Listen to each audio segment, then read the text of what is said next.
네, 언중유골 헬마우스 임경빈 작가와 함께합니다. 어서 오세요. 안녕하세요. 추석은 잘 세셨고요. 네, 저는 추석 때는 푹 쉬었고요. 음. 오늘 JB타임즈에서도 이제 금요일에 대한 반가운 말씀을 좀 해주셨는데 금요일과 함께 찾아온 헬마우스입니다. 그렇죠. 제가 이제 유튜브 연장 방송에서 가장 상큼한 게 이제 언중유골이잖아요. 그렇죠. 가장 사랑하시는. 내용도 좋고, 그죠.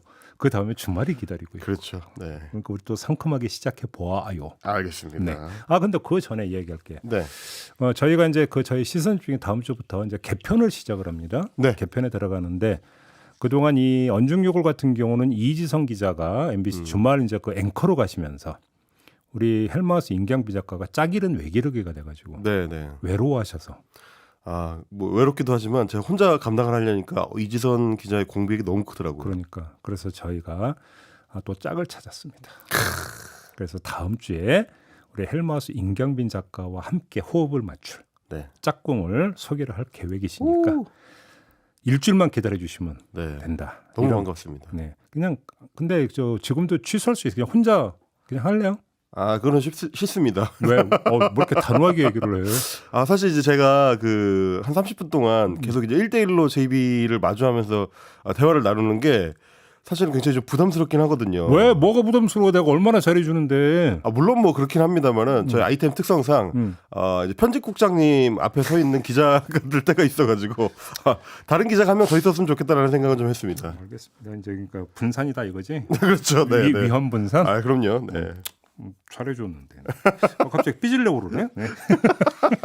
부장님들은 다 항상 잘해주십니다만은 이제 사원들 입장은 또 다를 수가 있으니까요. 그렇다. 네.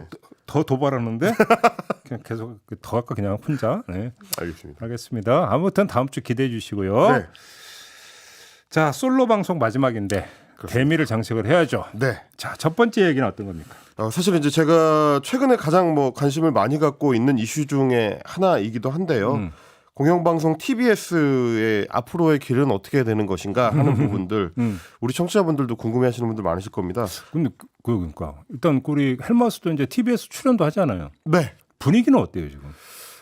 방송국 내 분위기는 약간 좀 어수선한 상태인데 뭐 제가 이제 여러 측면으로 좀 취재를 해봤을 때는 이게 또 방송국 내에서도 약간 대하는 온도가 좀 다르다는 얘기들도 있어요. 직원들이 그렇습니다. 이게 이제 제작진의 중심에 있는 뭐 라디오 이제 편성국이나 이런 쪽하고 또 다른 이제 실무진들하고도 조금 생각이나 고민이 좀 다른 방향이 좀 있는 것 같고 이제 그러다 보니까 각 프로그램들마다도 또 조금씩 생각이 좀 다른 것 같고요. 그러니까 이런 측면들을 좀 종합 고려해봤을 때는 TBS 입장에서는 어떻게 대응을 해야 될지도 아직 좀 갈피가 명확하게 좀 잡히지 않고 있는 그런 상황인 것 같아서 오늘은 좀 이 서울시의회가 임시회를 시작한 김에 개회를 한 김에 다음 주 그 문제를 좀 짚어보려고 합니다. 화요일인가 20일에 이제 그 상정에서 논의 시작한다면서요? 그렇습니다.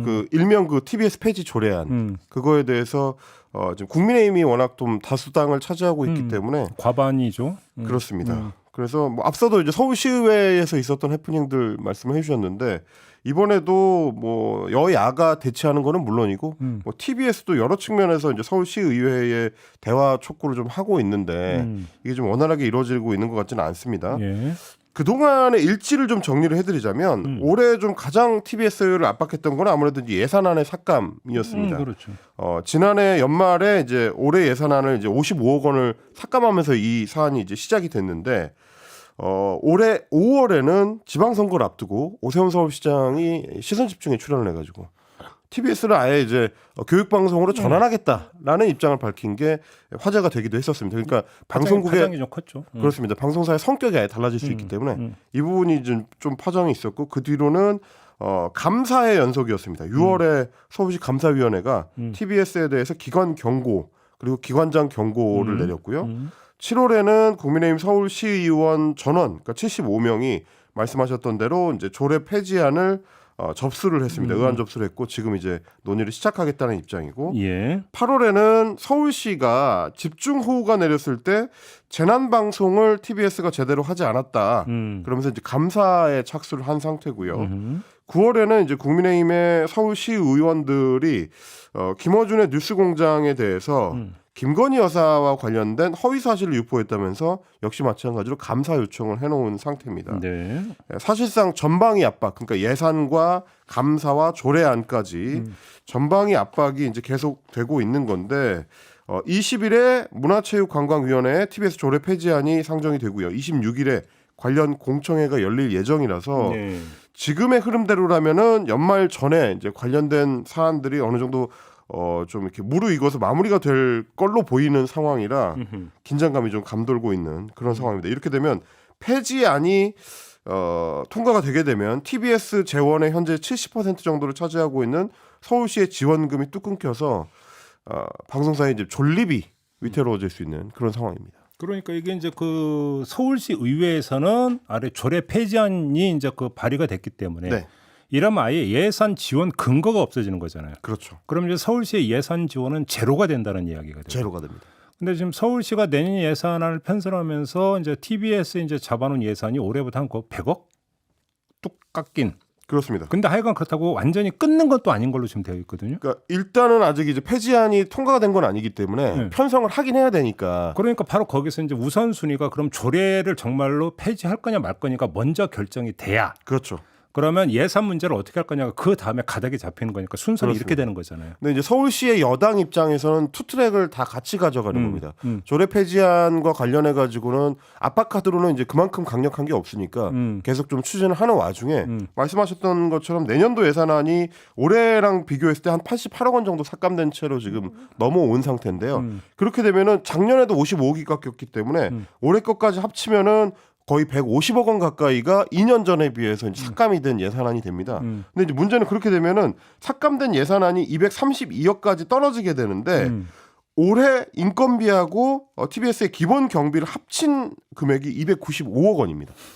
그러니까 방송 제작비는 커녕 방송 제작비는커녕 방송사의 운영이 안 되는 거죠. 그러니까 인건비도 이제 못 될 수 있는 상황이다. 그러니까 그러면 이제 헬마우스도 이제 우정 출연으로 바꿔야 되겠죠. 그렇습니다. 저는 이제 재능 기부 뭐 이런 식으로 이제 가야 되는 상황이라서 그렇지 않아도 이제 이번에 10월에 TBS에 이제 개편을 하면서 내부 진행자들이 대부분의 프로그램을 담당하게 되고 네. 뭐 제가 지금 출연하고 있는 뭐 신장식의 신장개혁 같은 프로그램에서도 내부 패널들로 많이 교체가 됐어요. 외부 그래요? 패널들을 코너를 정리를 하고 예. 내부 패널이나 내부 기자나 뭐 이런 이제 담당하는 분들이 좀 많이 바뀌었는데 그것도 지금 출연료 압박 때문이라는 얘기가 있거든요. 이제 이런 상황인데 내년에 예산이 더 깎이게 되면 사실상 방송사를 운영하지 못할 수 있는 상황이다. 근데 지금 그 정확히 명칭이 뭐죠? 그러니까 이른바 이제 후원 회원들을 지금 모집을 하고 있잖아요. TBS 이제 티어로라고 해가지고 티어로. 이제 구독 그 모델을 유튜브에서 이제 적용을 해서 저번에인가 하면 3만까지 이제 됐다고 그 전해주시지 않나요? 맞습니다. 지금 한 3만 2천 명까지 확보를 한 상태인데 물론 이제 그게 뭐 한 달 구독료가 한 8,900원 정도 되는 거라서 TBS 입장에서는 유튜브에서만 만들 수 있는 걸로는 이제 적지 않은 후원금이긴 한데 역시 마찬가지로 이제 그 정도 수준으로는 나머지 금액들을 이제 커버하기는 좀 어려워서 그러니까 지금, 그러면 그 숫자로 한 달에 3억 잡고 1년 해도 36억. 네. 택도 없죠. 그러니까 지금 이제 문제는 뭐냐면 TBS 내부에서 나오는 얘기가 이제 두 갈래인데 일단은 예산안을 좀 정상화를 시켜달라라는 게 하나가 있고요. 다른 한 가지 측면은 그렇게 이제 조례 폐지안이라든지 예산 삭감이라든지 조치를 취할 거면 이제 광고를 좀 직접적으로 받을 수 있는 길을 열어달라. 이제 두 가지가 다 있습니다. 근데 이제 문제는 잘 아시겠지만 TBS가 광고를 수신할 수 있으려면 나머지 방송사들이 거기에 오케이를 좀 해줘야 됩니다. 네. MBC 라디오라든지 넘어야 될 산이 너무 많죠. 너무 많죠. 이제 그거는 사실상 뭐 정치 지형을 봤을 때 거의 좀 불가능에 좀 가까운 상황이라서 기존 방송사 넘어야죠, 방통위 넘어야죠, 국회 넘어야죠. 그렇습니다. 근데 이제 기존 방송사들 입장에서 그렇지 않아도 광고가 계속 줄고 있는데 TBS한테까지 쪼개달라는 얘기냐? 이제 이렇게 되면 또 이제 또 복잡한 사안이 또 이제 전개가 될 거라서. 거기다가 지금 뭐 이제 그 경기 보면 내년이 아마 최악일 것 같다. 네. 뭐 지금 이런 이야기가 많이 나오고 있으면 당연히 최악이면 광고도 최악이 될 텐데. 광고도 취하게 되죠. 그렇죠. 네, 이런 여러 가지 측면들이 좀 겹쳐 있는 건데 먼저 폐지안과 관련돼서 좀 정리를 해드리자면 사실 TBS에서도 그러다 보니까 과연 이 조례 폐지안이 법리적으로 합당하냐 이 문제를 이제 의뢰를 해가지고 좀 결과를 좀 받아본 모양이더라고요. 근데 TBS에서 내부적으로 이제 검토를 받아봤을 때는 일단 법률 위반 소지가 있다라는 결론을 얻어냈다고 합니다. 어떤 점에서? 그러니까 일단은 지금 이제 TBS에 대해서 서울시가 지원이 이루어지고 있는 거는 TBS 재단이 이 출연 기관으로 지금 서울시에 등록이 돼 있기 때문인데 TBS가 일정 지분을 출연하고 있는 기관이기 때문인데요. 이 출연 기관의 지위를 박탈하는 목적으로 조례를 제정하는 게 법리적으로 맞지 않다라는 게 TBS 측의 입장입니다. 왜냐하면 출연 기관 지위를 없애려면 법률에 정한 절차에 맞춰서 이거를 해소하는 그 절차를 따라가야 되는데 이사회의 결정이 있어야 되고 그거를 다시 이제 서울시에서 이제 심사를 해야 되고 자체 해상 결정부터 있어야 된다. 그렇습니다. 해상 결정부터 있어야 되는 건데 이사회에 해상 결정이 없는 상태에서 조례를 따로 만들어 가지고 이거를 그냥 끊어내는 방식으로 가는 거는 법 절차상 맞지 않다.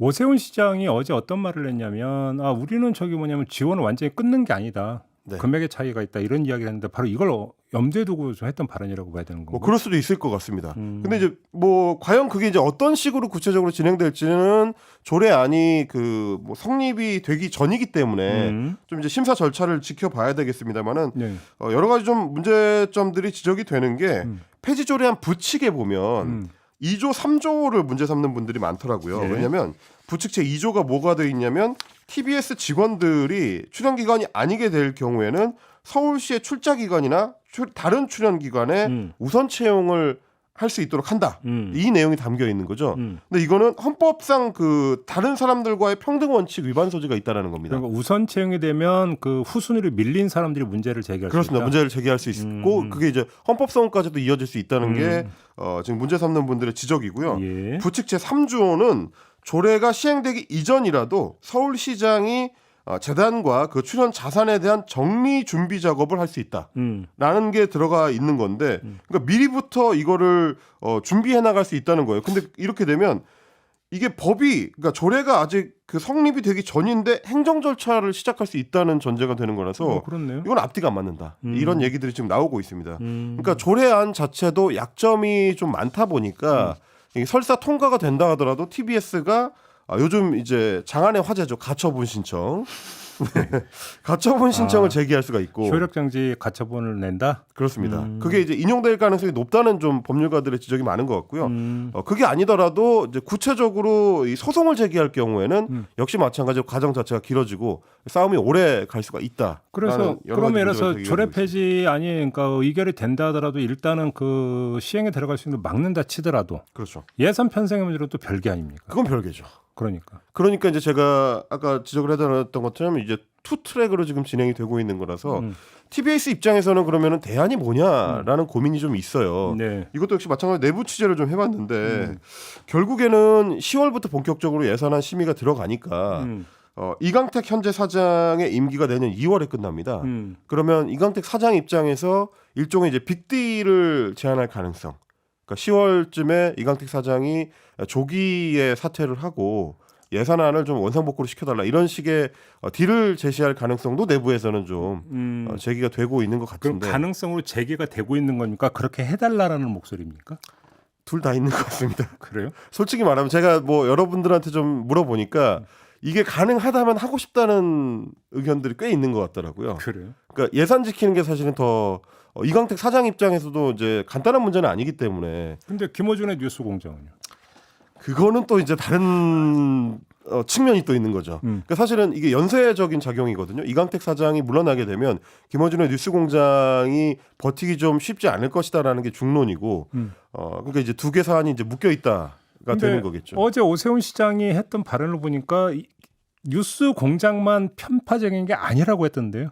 다른 프로도 상당히 편파적이다 또 이렇게 얘기를 했던데요. 신장식의 신장기업도 지칭을 하는 게 아닐까 싶긴 한데. 출연자 입장에서는 뭐 말씀드리긴 좀 조심스럽습니다만 저희는 뭐 항상 그러면 하지 마세요. 정농지피를 이제 추구하고 있어요. 네. 근데 이제 그거는 뭐 오세훈 시장이 사실은 시선 집중에 출연했을 때부터도 그러니까 방송사 자체를 지적을 하는 거지. 이제 특정 프로그램을 지적하는 건 아니다라고 이야기하는 게 뭐냐면 이게 편성권 침해 논란으로 이어질 수 있기 때문에 방송법에 규정된 그렇습니다. 그러면 이제 법 위반이 돼서 이제 형사처벌 받을 수도 있거든요. 이거는 그거는 최대한 피하고 싶은 거죠. 뭐 만들어라 폐지해라 이런 식으로 이제 그 가면 이제 그 침해가 돼버린다. 그렇습니다. 그런데 뭐 오세훈 시장도 알고 TBS도 알고 우리 청취자분들도 다 아는 이런 문제가 연결이 돼 있는 거라서 과연 이 사안이 우리가 원하는 것처럼 좀 생산적인 방식으로 논의가 진행되거나 정리가 될 수 있을까 굉장히 좀 복잡한 타래가 꼬여 있다는 거를 좀 말씀을 드리고 싶습니다. 아무튼 그러니까 좀 약간 도식적으로 정리를 하자면 1단계는 조례 폐지안이 어떻게 처리되느냐. 그렇죠. 이게 1단계가 되겠고 그거고 연동이 돼서 예산안 규모가 얼마로 확정이 되느냐. 그렇죠. 이게 이제 2단계로 아마 결정이 될 거고 그 여파가 이광택 사장과 김어준 진행자 플러스 알파가 어떻게 되느냐. 네. 이게 최종 단계가 될 것이다. 이런 그렇습니다. 이야기가 되는 거죠. 네. 간단히 정리를 하면. 네. 그래서 정말로 한 단계가 더 있네요. 그래서 오세훈 시장이 정말로 저희 인터뷰에서 했던 것처럼 교통방송이 아니라 교육방송으로 정말로 완전히 성격을 바꿔버리는 거냐. 그렇습니다. 이게 또 마지막 단계라고도 볼 수 있겠네요. 알겠습니다. 이렇게 되면 이제 일단 먼저 이렇게 되면 뭐 차례로 주목을 해야 되는 거죠. 서울시 의회에서 어떻게 되느냐. 네. 근데 이게 20일에 이제 상정이 되느냐부터 지켜보시면 될 것 같습니다. 알겠습니다. 이게 이제 주목거리가 되고 저희도 좀 한번 좀 다뤄볼 수 있으면 다뤄보도록 하겠습니다. 자, 두 번째 이야기로 넘어가죠. 저희가 뭐 여러 번 다뤘던 사안 중에 하나가 언론사와 재벌 기업의 관계에 대한 건데요. 최근에 이제 경영 일선에 복귀한 이재용 삼성전자 부회장 관련된 보도들이 굉장히 많이 나오고 있습니다. 미담이 되게 많이 나오네요. 그러니까요. 거의 뭐 미담 제조기입니다. 지금 언론들만 보면 이재용 부회장은 사실상 이제 사회복지사가 아닌가 싶을 정도로 여러 이제 사회적으로 소외된, 그러니까 기업 내에서 소외된 현장들을 찾아가고 있는 것 같은데 일단은 처음에 많이 보도가 쏟아졌던 게 8.15 그 광복절 특사로 사면 복권이 된 이후에 그 직후에 나온 보도들입니다. 8월 19일을 전후한 시기, 8월 19일부터 한 일주일 정도 기간 동안에 집중적으로 보도가 쏟아졌는데 네. 그때는 이제 강동구에 있는 삼성 엔지니어링 그 사옥을 방문했을 때 그 관련된 얘기들을 여러 이제 매체에서 다뤘습니다. 제가 지금 몇 가지 기사만 좀 가져왔는데 제목을 보더라도 더 팩트의 8월 19일 보도 저 이재용입니다. 구내식당 마니아 이재용 직원 가족과 영통한 사연은 뭐 이런 식으로 이제 돼 있습니다. 구내식당에서 밥 먹었다? 구내식당에서 밥을 먹었고요. 내용은 이게 뭐 한 서너 개의 제가 보도를 가져왔는데 내용은 다 똑같습니다. 일단 엔지니어링 사옥을 방문을 했고 구내식당에서 나고야식 마제덮밥을 먹었다. 요게 이제 굉장히 중요하게 다뤄졌습니다. 마제덮밥은 뭐예요? 이게 마라라고 하죠. 이제 중국식 마라탕 할 때 마라. 네, 마라탕 할 때 요거를 이제 이렇게 살짝 덮어가지고 두부랑 같이 먹는 덮밥인데 제가 이걸 왜 해설을 하고 있어야 되는지 모르겠습니다만 하여튼 저보다 더 상세하게 보도 내용에는 마제덮밥을 소개를 하고 있습니다. 잡수셨다고? 네. 그리고요. 그리고 이제 홍보관에 들러서 어떤 그 홍보관에 전시되어 있는 물품들을 참관했다. 이걸 이제 쭉 소개를 하고 그 뒤에는 사내 어린이집을 방문해서 보육교사들을 격려하시었다. 이런 말씀이 좀 들어있습니다. 혹시 제가 어제 점심 뭐 먹었는지 안 궁금해요? 저는 안 궁금합니다. 맛있는 거 드셨겠죠, 뭐. 라면 먹었어요. 라면 혹시 구내식당에서 드셨습니까? 어제가 아니라 그저께. 그저께. 네. 어제는 맛있는 거 먹었지. 네. 저희가 스텝하고. 우리 스텝들하고. 그럼요. 사셨나요? 일부 스텝하고. 네. 알겠습니다. 그러고 이제 임직원들과 셀카 찍은 것까지. 그럼 혹시 어제 식사하시고 셀카도 찍으셨습니까? 저는 있잖아요. 네. 막 딱 나오면 그러니까 일단 사진부터 찍대. 그렇죠. 그 짓을 한 지 한 번도 없어. 왜 찍어 그걸 그냥? 음식 사진이요? 네. 그건 국룰이죠. 뭘 국룰이야? 뭐로 찍어 그걸?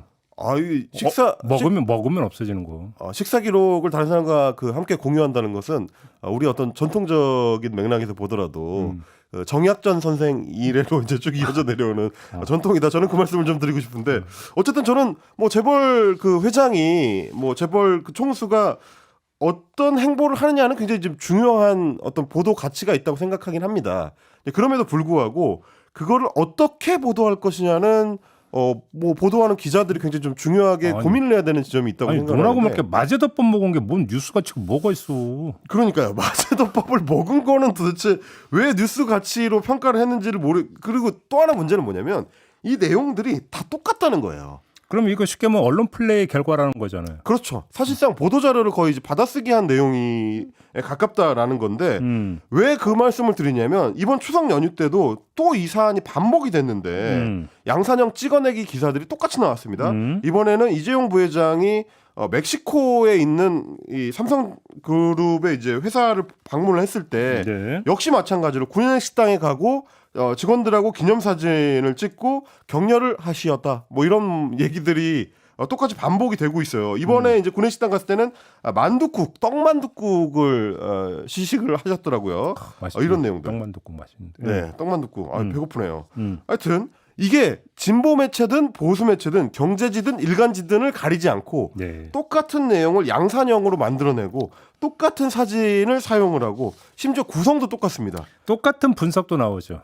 우리나라 최대의 광고주이시니까. 그렇죠.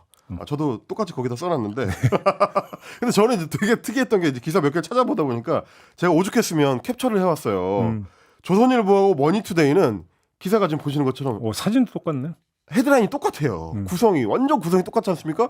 아니 저렇게까지 할 필요가 있나? 그리고 좀 굳이 할 거면 약간 좀 다른 내용을 좀 가미를 한다든지 하다못해서 멕시코의 그 뭐 산업적인 구성이 어떻게 되고 이제 삼성전자가 어느 정도로 영향을 미치는지 이런 거 좀 추가라도 좀 해줬으면 좋겠는데. 이거 말고도 더 있는데 제가 어젠가 끄적게 기사 하나 봤는데 그 해외에서 근무하고 있어서 가족 오고 추석을 못 새는 그 해외 근무 가족들한테 뭐 굴비 세트 보냈다고.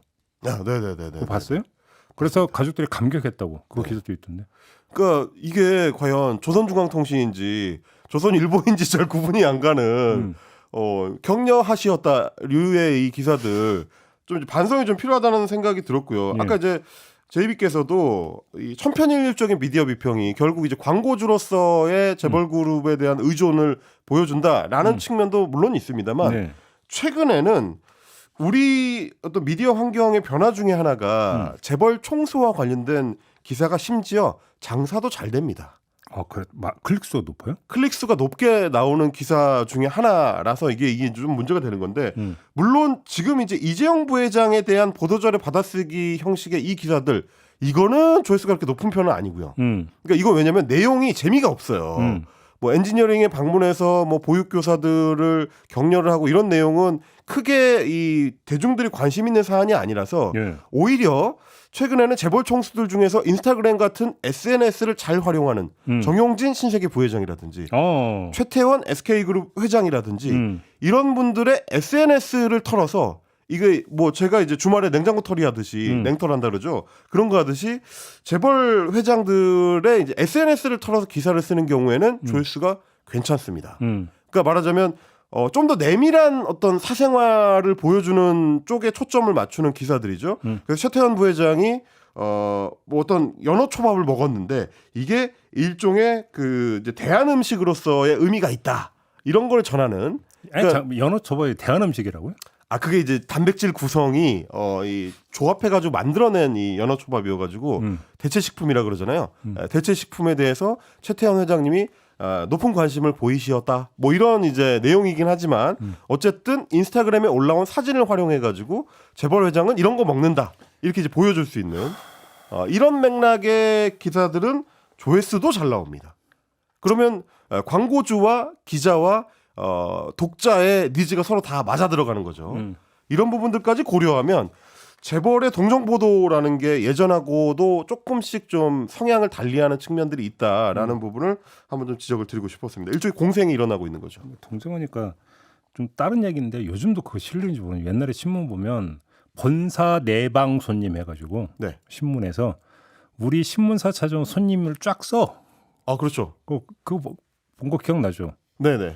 저거 왜 쓰구나. 저거 뭐하러 쓰나? 아니 지금 뭐 사세 과시하나? 그렇죠. 그거 말고는 저기 뉴스 가치가 뭐가 있어요? 사보도 아니고 말이죠. 그러니까 갑자기 그게 생각나. 동정 이야기하니까. 동정 보도. 그래서 최근에 좀 그 주목할 만한 게 정용진 활용법이에요. 언론들의 정용진 활용법인데 정용진 부회장의 인스타그램이 사실상 연예인들 혹은 뭐 셀러브리티들의 인스타처럼 멸공. 자주 들어가서 자주 보도로 활용되는 것들 한번 좀 생각해볼 지점이 있다. 제가 요즘은 그래가지고 광고 유치용 아니에요? 뭐 광고 유치용일 수도 있는데 어떨 때는 이거는 아무리 봐도 광고가 아닌데 쓰는 보도들이 있거든요. 사실상 이제 조회수 사냥용으로. 조회수. 네, 그런 경우에는 이 우리 언론들이 정영진 부회장한테 저작권료를 내야 되는 거 아닌가 싶을 정도로 사진 이렇게 막 함부로 써도 되나 싶을 정도로 그런 보도들이 많이 늘어나고 있다. 이 부분을 좀 최근에는 좀 주목을 하고 있다는 점을 말씀드리고 싶습니다. 알겠습니다. 뭐 이게 뭐 한두 해 된 얘기가 아니어가지고 그렇죠. 더 덧붙이고 싶은 생각도 없네요. 네. 마지막 이야기 넘어갑시다. 마지막 이야기 예산안 관련된 거 하나 더 네. 가져와 봤습니다. 이번에는 이제 문화체육관광부의 2023년도 예산안인데 올해 예산 대비해 가지고 큰 폭으로 예산안을 삭감을 했습니다. 네. 최근 정부가 이제 내세우고 있는 기조죠. 공공기관의 예산 낭비를 막아서 국민들을 위해서 더 많이 쓰겠다라는 게 이제 대통령의 국정기조이기도 한데 거기에 발맞춘 삭감 예산 중에서 눈에 띄는 거는 증가한 홍보 예산안입니다. 다른 건 다 줄었는데 정부 정책을 홍보하는 홍보 예산안은 꽤 많이 늘어났다. 올해에 비해서 전체 예산안은 9.3%가 감소했는데 홍보 예산안은 정책 홍보 및 분석 지원 사업 예산안은 올해 대비해서 가지고 13.9%가 늘어났으니까 오호. 굉장히 많이 늘어난 그렇네요. 수치로 나타났고요. 세부 내용들이 주로 정부 정책 홍보 기획, 정부 행사 취재 지원, 홍보 협력 및 교육 사업 등 이렇게 돼 있습니다. 이게 이제 제가 주목한 이유가 뭐냐면 원래 이제 윤석열 대통령은 대선 후보 시절부터 나는 쇼는 안 한다. 홍보에 초점을 맞춘 쇼를 안 하겠다라는 게 거의 공약에 준할 정도로 이제 강조했었던 포인트인데 문화체육관광부가 최근에 뭐 예전에 있었던 이제 국정홍보처의 기능, 공보처죠. 이제 공보처의 기능을 이제 대신하고 있는 기관이라서 정부 부처라서 이렇게 홍보 예산을 늘리는 게 대통령의 국정 기조와 안 맞는 거 아닌가? 이게 대통령님께 여쭤보고 만든 예산 아닌가? 라는 생각이 좀 들어가지고 그거를 좀 지적하고 싶어서 이건 뭐 가져왔습니다. 맥락이 금방 나오죠. 예를 들어서 지금 그 대통령실을 개편을 했잖아요. 네. 개편의 최우선 순위가 어디였습니까? 홍보수석실이었죠. 홍보수석실이었어요. 변화가 가장 컸던 것도 그곳이었고. 그렇습니다. 그 같은 맥락에서 이해할 수 있는 거 아니겠습니까? 기조를 맞춘 것이다. 그게 청기노설인가 거기서 한번 제가 말씀을 드린 바가 있는데 네. 이 정권을 담지한 쪽에서는 항상 이제 그 나타나는 패턴이 있어요. 그것이 뭐냐면 우리는 열심히 하는데 그렇죠. 왜 국민은 못 알아줄까라는 불만이 팽배해지면 팽배해질수록 시선이 어디로 가느냐? 국정 홍보 기능으로 간다. 그렇죠. 이게 뭐냐면 우리가 열심히 노력하고 성과를 내고 있는데 좀 지지율이나 이런 게 안 나온다는 것은 이게 뭔가 좀 제대로 전달이 안 되고 있다라는 이야기다. 그렇죠. 이렇게 생각을 하는 거죠. 그래서 이제 두 가지 축으로 가는 거죠. 홍보 기능을 강화하는 것과 언론들이 잘못하고 있다고 지적하는 것. 그렇죠. 네. 그러니까 그 광복절 경축사였었나요? 뭐 그때 저기 성과 쫙 나 이런 거 못 봤어요? 100일 기념 때도 굉장히 좀 열심히 한 것들을 많이 말씀하셨죠. 100일 기념 때였나? 네. 광복절 때였나? 그걸 보면서 이건 무슨 뭐 거의 이제 그 정권 마무리하는 수준에서 저기 네. 성과 저기 나 이런 것도 아니고. 그래서 100일 남겨둔 정권 같다는 지적이 나왔었죠. 그렇죠. 그러니까 이렇게 성과가 많은데 대통령의 지지율은 쭉 떨어져 있고 네. 그러다 보니까 국정 홍보 쪽으로 또 이제 초점이 이동을 하고 있는 거죠. 그런 것 똑같은 같습니다. 패턴인 거죠. 똑같은 패턴. 이번에 예산안 늘어난 것 중에 그 눈에 띄는 곳이 그래서 이제 KTV 국민 방송입니다. KTV라고 있죠. 네, 문체부 산하기관이고 이제 국정 홍보 기능을 주로 담당하는 방송사인데 여기에 올해보다 이제 예산안 13억이 늘어나 가지고 253억 7,900만 원이 됐으니까 아까 말씀드렸던 TBS에 대한 서울시의 지원 예산보다 많아졌습니다. 이제 예. 이런 부분들을 정부에서 보면은 이제 어디에 초점을 맞추고 있는가. 내년에는 그러면 어떤 식으로 정부가 방송을 대하게 될 것인가 이런 거를 미리 좀 짐작해 볼 수 있는 결국 이제 홍보 쪽에 초점을 맞추고 그쪽에 이제 강조를 하려는 쪽으로 움직이겠구나라는 정도를 예상해 볼 수 있었습니다. 그래도 이 정도는 껌값인데 보니까. 이 정도요? 네. 그 문체부 홍보에서는 45억, KTV 253억, 껌값이네. 영빈관 건립병심 얼마인 줄 알아요? 800억이 넘는다고. 878억. 아쉬운 점이 많이 있습니다. 그러니까. 저는 이제 올해 그 줄어든 예산, 내년에 줄어들 예산 중에 가장 아쉬운 게 이제 지역 화폐 관련된 지원 예산인데 굉장히 쏠쏠하게 이제 지역 경제에 도움이 많이 됐었던 예산이거든요. 저도 이제 많이 사용을 하고 그쪽에 좀 영빈관 대신에 좀 지원을 해주면 어떨까라는 생각을 좀 하고 있습니다. 예산 심사 과정에서 어떻게 사실 근데 지금 이야기하고 있는 이 예산도 정부가 편성한 예산이고 네. 국회 심의 과정에서도 어떻게 조정이 될지는 아직은 모르는 거죠. 그렇습니다. 저희는 방향성만 볼 수 있을 그렇죠. 뿐입니다. 뭐 근데 이제 국회가 지금까지 보면은 매년 하는 예산 심의를 그러니까 아주 철저하게 잘했다는 얘기를 제가 들어본 적이 거의 없기 때문에 네. 꼭 벼락치기해서 호텔방 들어가서 마지막에 네. 그렇기 때문에 뭐 별로 이제 꼭 기대를 해야 되느냐라는 뭐 이야기가 나오면 제가 할 말은 없습니다만 아무튼 편성 아니지 확정된 안은 아니다. 이런 말씀을 드려야 될 것 같고 더 중요한 점은 왜 그러면 홍보 예산을 늘렸는가라고 하는 그 맥락이 중요한 건데 그렇죠. 그건 좀 전에 이제 다 말씀을 드렸으니까 뭐더 이야기하지 않아도 될 것 같습니다. 알겠습니다. 아무튼 국정 자체 평가가 어디에 가 있는가는 좀 이 예산 편성을 통해서 좀 확인할 수 있는 거 아니냐. 네. 이런 얘기를 좀 마무리를 하도록 하겠습니다. 자, 언중욕을 이렇게 마무리하고요. 다음 주에 헬마우스는 이제 짝꿍과 함께 출연을 하게 될 겁니다. 새로운 파트너와 함께 돌아오겠습니다. 그렇습니다. 다음 주를 기대해 주시면서 오늘 언중욕으로는 이렇게 마무리하겠습니다. 헬마우스 수고하셨습니다. 고맙습니다. 저도 물러가겠습니다. 고맙습니다.